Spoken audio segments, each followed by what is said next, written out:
Hello दोस्तों, तो जैसे कि पिछले एपिसोड में हमने देखा कि ज़्यावियन के डोशिंग लेवल में इंटर करने के बाद उसने डार्क रिवर अलायंस को बुरी तरीके से तोड़ दिया था। अपने स्टारफॉलिंग पिविलियन को बचाने के बाद वो अपने साथियों की मौत का बदला लेने के लिए फुरन से रवाना हो जाता है, जहां सबसे पहले उसने फैंगली पिविलियन को खत्म कर दिया था, जो कि हान फैमिली के लोगों को बंदी बनाकर ज़्यावियन के साथ डील करना चाहते थे, लेकिन ज़्यावियन उन्हें जान से मार डालता है। इसके बाद अगली बारी आइस ग्लेशियर वैली और साथ ही साथ स्काई फाउंडेशन सेट की थी।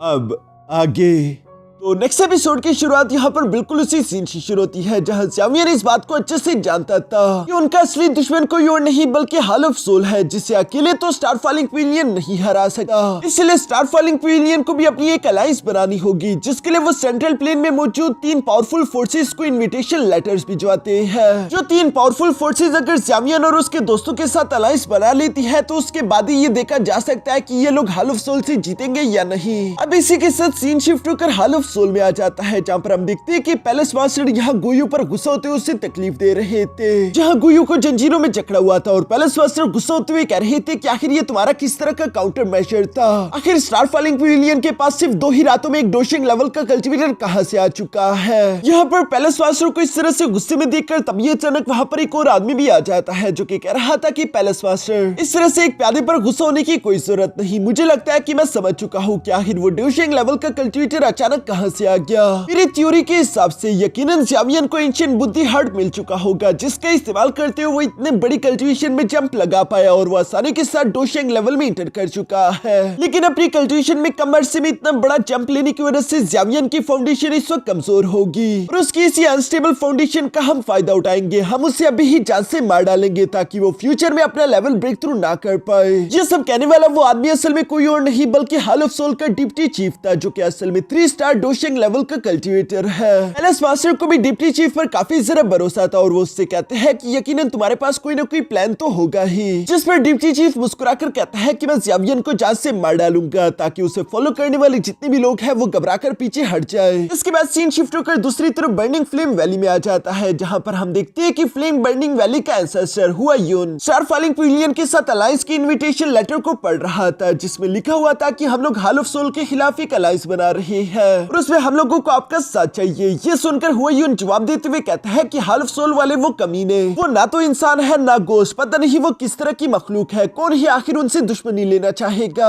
यानी कि वो इस अलायंस के लिए एग्री नहीं हो पा रहे थे, जिस पर मास्टर टैंगसेन यहाँ पर उन्हें समझाने की कोशिश करते हुए बोलता है कि हाल ऑफ सोल वाले हमारे लिए भी एक बहुत बड़ा खतरा है, किसी न किसी दिन वो हम पर भी हमला कर सकते हैं। यह मास्टर टैंगसेन अभी ये सब कहने वाले थे, तभी अचानक दूसरी तरफ हम देखते हैं कि एंसेस्टर हुआयुन अचानक जोर जोर से खांसने लगते हैं, जैसे कि उन्हें कोई बीमारी हो। इस हुआयिर ये देखकर फौरन से अपने दादा अबू को संभालते हुए कहती है कि एंसेस्टर जरा संभल कर, आपकी एज काफी ज्यादा हो चुकी है और आपकी बीमारी के होते हुए आपको बिल्कुल भी गुस्सा नहीं करना चाहिए, ये आपकी सेहत के लिए बिल्कुल भी अच्छा नहीं। जिस पर मास्टर हुआयुन भी कहते हैं कि हुआयिर तुम काफी जरा अच्छी हो, हमेशा मेरा ख्याल रखती हो, आखिर ये लड़का ज़्यावियन ये है कैसा, मैंने इसके बारे में पढ़ा, ये इतनी कम उम्र में 1 स्टार डोशिंग लेवल में पहुंच चुका है। जिस पर मास्टर टैंगसेन भी उसकी तारीफ करते हुए कहते हैं कि वो लड़का वाकई में कमाल का है, हमारी फैमिली के साथ उसके रिलेशनशिप भी काफी अच्छे है। जिस पर मास्टर हुआयुन कहते हैं कि अगर वो लड़का इतना अच्छा है तो क्यों ना वो हमारी हुआयिर से शादी कर ले। अगर वो हमारी हुआयिर के साथ शादी करने के लिए एग्री हो जाता है तो हम भी स्टारफॉलिंग पिविलियन के साथ अलायंस बनाने के लिए तैयार हो जाएंगे। ये सुनकर तो मिस हुआयिर भी शर्माते हुए कहती है कि दादा अबू आखिर आप इस तरह की बातें कैसे कर सकते हो।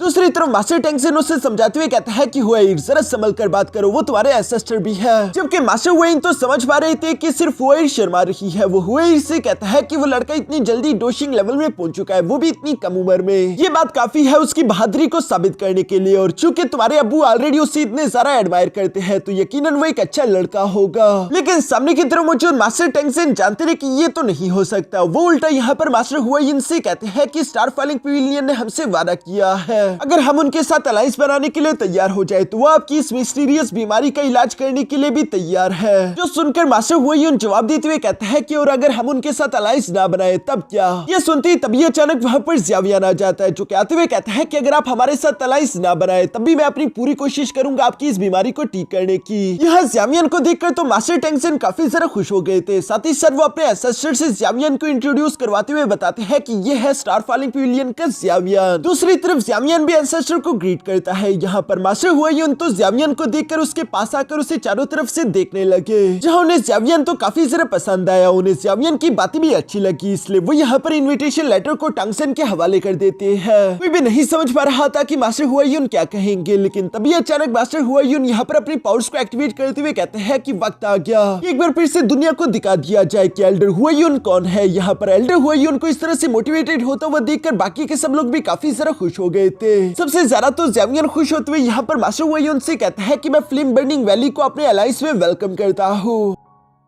जिस पर मास्टर हुआयुन भी मुस्कुराकर जवाब देते हुए कहते हैं कि बच्चे, हमारी मुलाकात स्टार फॉलिंग पिविलियन में जल्दी होगी। इसके बाद सीन शिफ्ट होकर दूसरी तरफ फ्लावर सेट पर आ जाता है, जहां पर शायद हॉल ऑफ सोल ने अभी हाल ही में हमला किया है। इसी वजह से फ्लावर सेट की लड़कियां घायल दिखाई दे रही थी। मिस यूनियन उन्हें संभालते हुए कहती है कि हॉल ऑफ सोल दोबारा कभी भी हम पर हमला कर सकता है, हमें जल्दी से जल्दी अपने फ्लावर सेट के प्रोटेक्शन फॉर्मेशन को दोबारा से ठीक करना होगा। जबकि तभी मिस रलान भी भागते भागते यहाँ मिस यूनियन के पास आकर सवाल करते हुए कहती है कि टीचर आप ठीक तो है ना, जिस पर मिस यूनियन जवाब देते हुए कहती है कि मेरी फिक्र मत करो, मैं बिल्कुल ठीक हूँ, जाकर अपनी बाकी की बहनों की मदद करो। जो सुनकर मिस रलान बिल्कुल ऐसे ही करती है और यहाँ पर मिस यूनियन उन सबसे कह रही थी कि फिलहाल के लिए सबसे ज्यादा जरूरी है तुम लोगों के जख्मों को रिकवर करना, इसलिए जल्दी से खुद की रिकवरी पर काम करना शुरू कर दो। जिस पर सारी लड़कियां जवाब देते हुए कहती है कि जैसा आपका हुक्म, और ये कहती है वो लड़कियां वहां से जाने लगी। तभी अचानक वहां पर मास्टर डियाब्लो भी आ जाता है, जो कि फ्लावर सेट की ऐसी हालत देखकर काफी ज्यादा परेशान हो चुका था। तभी अचानक मिस यूनियन की नजर भी यहाँ मास्टर डियाब्लो पर पड़ गई थी, जिसे वो ग्रीट करती है। दूसरी तरफ मास्टर डियाब्लो भी मिस यूनियन के पास आकर सवाल करते हुए पूछता है कि यहाँ पर क्या हुआ था, क्या फ्लावर सेट की सेट फॉर्मेशन फेल्ड हो गई थी। जिस पर मिस यूनियन जवाब देते हुए कहती है कि हॉल ऑफ सोल ने हम पर एम्बुश कर दिया था।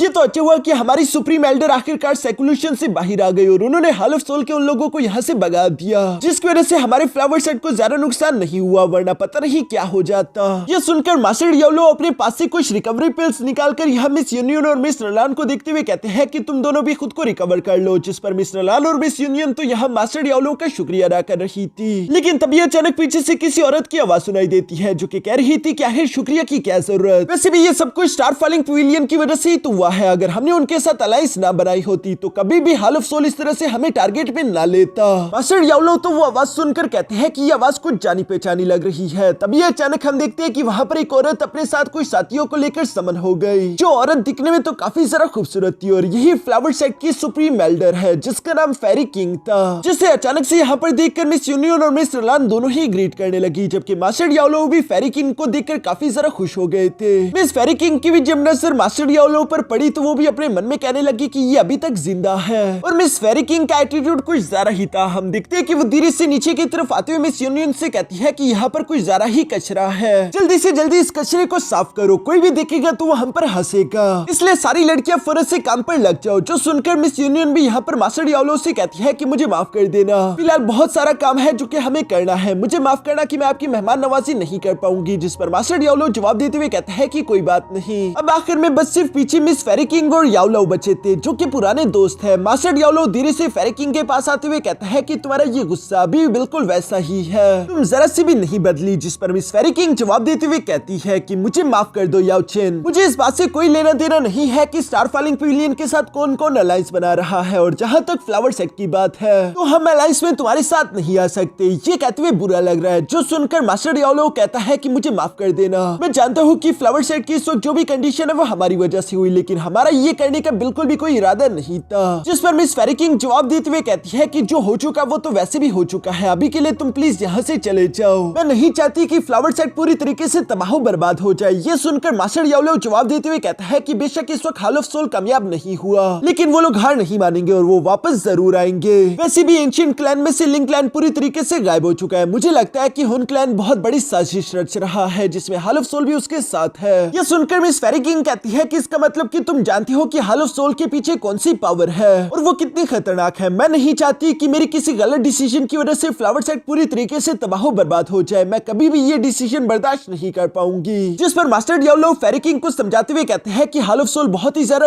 रूथलेस है। वो कभी भी तुम लोगों को शांति के साथ रहने नहीं देगा, लेकिन अगर फ्लावर सेक्ट हमारे स्टार फॉलिंग पिलियन के साथ अलायंस बना लेता है, मैं वादा करता हूँ कि हमारी अलायंस अपनी पूरी कोशिश करेगी कि अलायंस के हर एक मेंबर का ख्याल रखा जाए और उनमें से किसी पर भी आंच ना आ पाए। ये सुनकर मिस फेरी किंग थोड़ी देर सोचने के बाद जवाब देते हुए कहती है कि 3 दिन बाद अगर मैं स्टार फॉलिंग पिलियन आ जाती हूँ तो समझ लेना कि हमारे फ्लावर सेक्ट ने तुम्हारी अलायंस को एक्सेप्ट कर लिया है, और अगर मैं नहीं आती तो भूल जाना कि कभी हमारी मुलाकात भी हुई थी। और ये सब कहते हुए फेरी किंग वहाँ से उड़ते हुए चली जाती है, जिसे जाता हुआ देखकर मास्टर डियाब्लो कह रहा था कि मैं उम्मीद करता हूँ कि तुम वहाँ पर आओगी। इसके बाद मास्टर डियाब्लो वापस से स्टार फॉलिंग पिलियन लौट चलते हैं, जहाँ पर ज़ावियन भी वापस आ चुका था और वो इन लोगों को खुशखबरी सुनाते हुए कहता है कि फ्लेम बर्निंग वैली ने हमारे अलायंस को एक्सेप्ट कर लिया है। अब बस सिर्फ पीछे फ्लावर सेक्ट और पिल टावर ही बचा है, जिस पर मास्टर डियाब्लो जवाब देते हुए कहते हैं कि फ्लावर सेक्ट उन पर हाल ही में हॉल ऑफ सोल ने हमला किया है, जिसकी वजह से वो लोग घबरा चुके हैं और मुश्किल है कि वो हमारे साथ अलायंस बनाए। ये सुनकर तो मास्टर फेंगजियान भी परेशान हो गए थे। दूसरी तरफ ज़ावियन कहता है कि अगर फ्लावर सेक्ट हमारे साथ अलायंस नहीं बनाएगा फिर तो अब बस सिर्फ पीछे पिल टावर ही बचा है और हमें अपनी पूरी जान लगानी होगी पिल टावर को अपने साथ अलायंस बनाने में मनाने के लिए।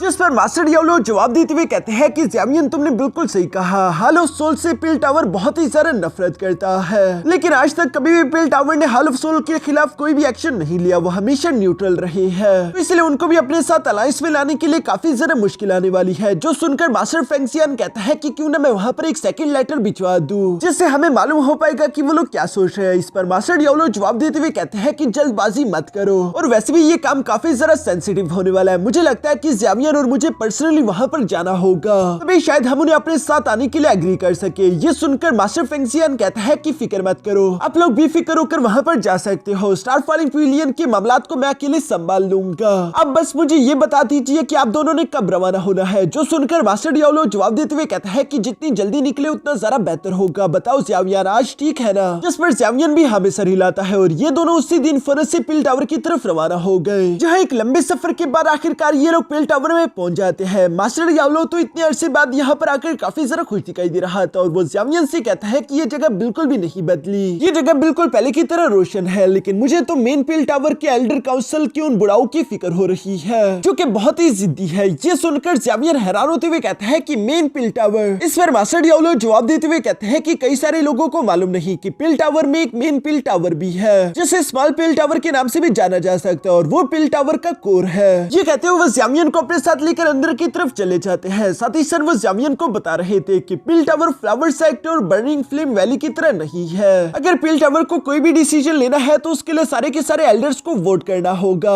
जब से ये पिल टावर बना है इसकी एक एल्डर काउंसिल भी होती है, जिसकी वजह से पिल टावर ने कभी किसी दूसरे फ्रैक्शन की इंटरनल अफेयर्स में कभी भी इंटरफियर नहीं किया। इसलिए अफसोस के साथ कहना पड़ रहा है कि ज़ावियन अगर पिल टावर की 3 मेन लीडर हमारा साथ देने के लिए एग्री भी हो जाए तभी वो लोग ज्यादा से ज्यादा हमारे लिए वोट इकट्ठा करने में मदद कर सकते हैं। ये गारंटी नहीं कि हम लोग यहाँ से खाली हाथ नहीं जाएंगे। जिस पर ज़ावियन कहता है कि hall of soul central plain में काफी ज्यादा पावरफुल है, हमारा स्टार फॉलिंग पिलियन अकेले उनकी स्ट्रेंथ का मुकाबला नहीं कर सकता, और पिल टावर एक बहुत ही ज्यादा इन्फ्लुएंशियल ऑर्गेनाइजेशन है। सिर्फ उनकी अलायंस के साथ ही हम लोगों के पास जीतने की कोई उम्मीद होगी, इसलिए मैं हार नहीं सकता। चाहे ये काम जितना भी मुश्किल क्यों ना हो, मैं पिल टावर को अपने साथ अलायंस बनाने के लिए जरूर मनाऊंगा। यहाँ पर ज़ावियन ये कह ही रहा था, तभी अचानक वहाँ पर मास्टर जुआन कोंगजी और मास्टर टियानली आ जाते हैं, जहाँ पर मास्टर जुआन कोंग कह रहा था कि ज़ावियन तुमने बिल्कुल सही कहा। यहाँ अपने पुराने दोस्तों को देखकर मास्टर डियाब्लो भी काफी ज्यादा खुश हो जाता है। दूसरी तरफ जुआन कोंगजी मास्टर डियाब्लो से सवाल करते हुए पूछता है कि कई अर्सा हो गया तुम पूरी तरीके से ठीक हो चुके हो, लेकिन रिकवर होने के बावजूद भी तुम इतनी देर बाद आखिर यहाँ क्यों आए? इस पर मास्टर डियाब्लो जवाब देते हुए कहता है कि तुम तो अच्छे से जानते हो कि पिल टावर के वो बुढ़ाऊ एल्डर काउंसिल वाले मुझे यहाँ पर वेलकम नहीं करते। मास्टर जुआन कोंगजी भी इस बात को अच्छे से जानता था। वो मास्टर डियाब्लो की तरफ देखते हुए कहता है कि तुमने बादशाह लेवल में प्रमोट कर लिया है, कांग्रेचुलेशन। इसका मतलब कि तुम्हारी रिकवरी काफी अच्छे से हुई है। दूसरी तरफ मास्टर टियानली भी यहाँ पर मास्टर डियाब्लो से मिलकर काफी ज्यादा खुश थे। इसके बाद मास्टर डियाब्लो उनसे पूछता है कि मैं यहाँ पर बिला वजह नहीं आया, बल्कि मैं अलायंस के मामले में यहाँ पर आया हूँ। जिस पर मास्टर जुआन कोंगजी जवाब देते हुए कहता है कि हाँ, मुझे स्टार फॉलिंग पिविलियन का वो इन्विटेशन लेटर मिला था और मैंने उसे एल्डर काउंसिल के सामने प्रेजेंट भी किया, लेकिन तुम अच्छे से जानते हो कि पिल टावर के वो एल्डर काउंसिल वाले कितने ज्यादा जिद्दी है। उन बूढ़ों को मनाना काफी जरा डिफिकल्ट काम है। बड़ी मुश्किल के साथ हमें बस सिर्फ 4 ही वोट्स मिल पाए। ये सुनकर मास्टर डियाब्लो कहता है कि 3 वोट्स तो तुम्हारे हैं और उसके बाद भी 4, ये बिल्कुल भी अच्छी बात नहीं। साथ ही सर वो ज़ावियन को बताते हैं कि एल्डर काउंसिल के मेंबर्स में से हमें आधे से ज्यादा वोट चाहिए होंगे, तभी इस इनविटेशन लेटर को पास किया जाएगा। ये सुनकर दूसरी तरफ मास्टर कोंगजुआन जवाब देते हुए कहता है कि इस वक्त पिल टावर के एंसेस्टर भी तो यहाँ पर नहीं है, इसलिए ये काम मुश्किल हो रहा है। जो सुनकर मास्टर डियाब्लो सवाल करते हुए पूछते हैं कि क्या एंसेस्टर दोबारा से दुनिया घूमने के लिए निकल जा चुके हैं, जिस पर मास्टर जुआनकोंग जवाब देते हुए कहता है कि हाँ, अब तो उन्हें काफी अरसा हो गया।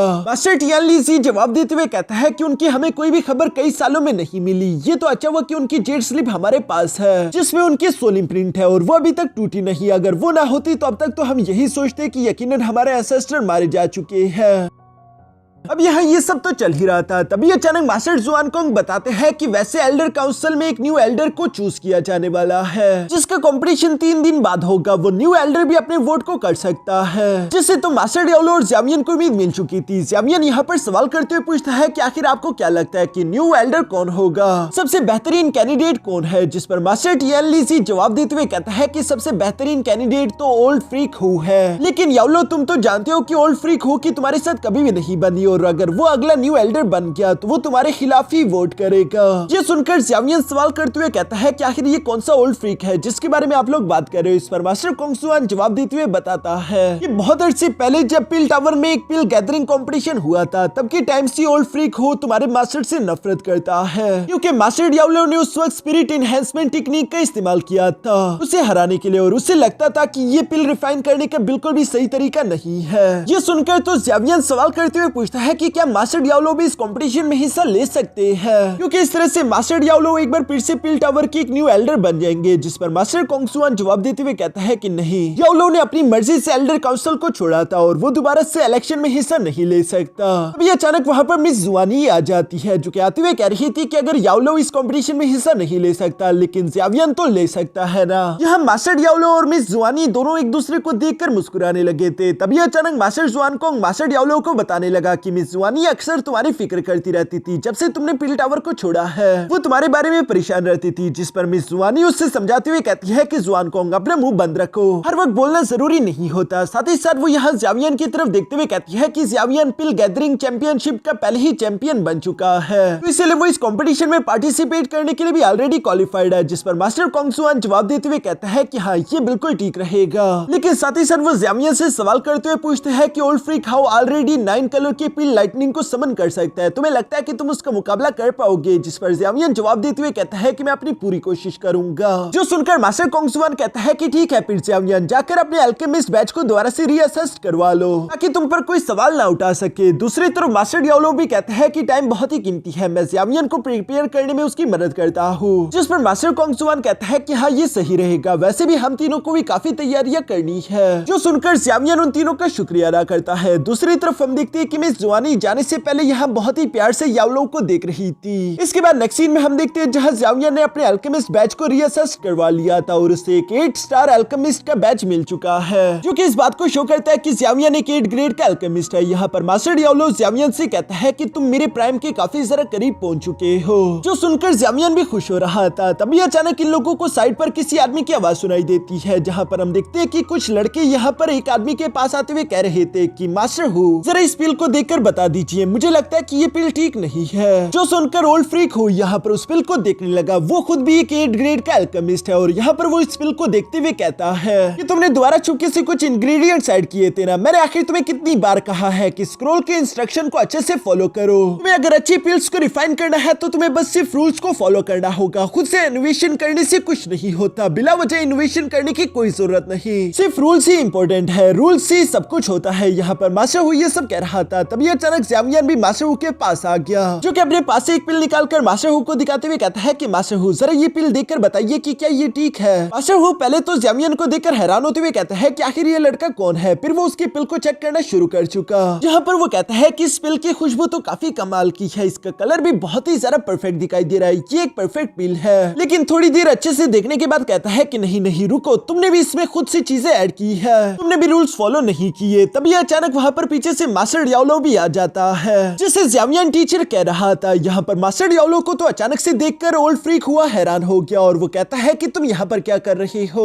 अच्छा, तो ये तुम्हारे डिसाइपल है। अभी तो मैं कहूँ कि ये रूल्स को फॉलो क्यों नहीं करता और बागी क्यों है? तुम आखिर हाल ऑफ सोल के पंजे से बच गए, मौत को छूकर भी वापस आ गए। मुझे लगता था कि अब तक तो तुम मर चुके होंगे, लेकिन देखो तुम मेरे सामने जिंदा हो। जिस पर मास्टर डियाब्लो भी कहता है कि आखिर तुम्हारे मरने से पहले मैं कैसे मर सकता हूँ? यह ज़्यावियन ये सब देखकर मास्टर डियाब्लो से सवाल करते हुए पूछता है, तो क्या यही है ओल्ड फ्रीक हो? जिस पर डियाब्लो जवाब देते हुए कहता है कि हाँ यही है ओल्ड फ्रीक हो, लेकिन इससे ओल्ड हाउ के कर पुकारो, नहीं तो ये गुस्सा हो जाएगा। वैसे भी यार वक्त गुस्से में ही रहता है। दूसरी तरफ ओल्ड हाउ यहाँ पर मास्टर डियाब्लो से कहता है कि तुमने खुद ही एल्डर की पोजीशन को छोड़ दिया था। मैंने बिल्कुल भी नहीं सोचा था कि तुम कभी लौटकर पिल टावर वापस आओगे। जिस पर मास्टर डियाब्लो जवाब देते हुए कहता है कि इस जगह ने मुझे नरिश करके बड़ा किया, आखिर मैं यहाँ पर कैसे ना आता। ये सुनकर ओल्ड हाउ कहता है कि अच्छा अब मैं समझा, तुम यकीनन न्यू एल्डर की पोजीशन को हासिल करने के लिए वापस आए हो। वैसे तो मुझे उस एल्डर की सीट में कुछ खास दिलचस्पी नहीं थी, लेकिन चूंकि अब तुम वापस आ चुके हो तो अब मुझे मजा आएगा। मैं भी इस कंपटीशन में तुम्हें अपने सारे स्किल्स दिखा दूंगा। अब मेरी करंट स्ट्रेंथ तुमसे भी ज्यादा है। अब तो इस कंपटीशन में मजा आने वाला है। हमारी मुलाकात कंपटीशन में ही होगी। ये सब कहते हुए ओल्ड हाउ वहां से चला जाता है, जबकि ज़्यावियन तो उन्हें बताना चाहता था कि आपके कॉम्पिटिटर मेरी टीचर नहीं बल्कि मैं हूँ। इसे मास्टर डियाब्लो भी ज़्यावियन से कहता है कि कोई बात नहीं, वैसे ये ओल्ड हाउ इतना भी बुरा इंसान नहीं है,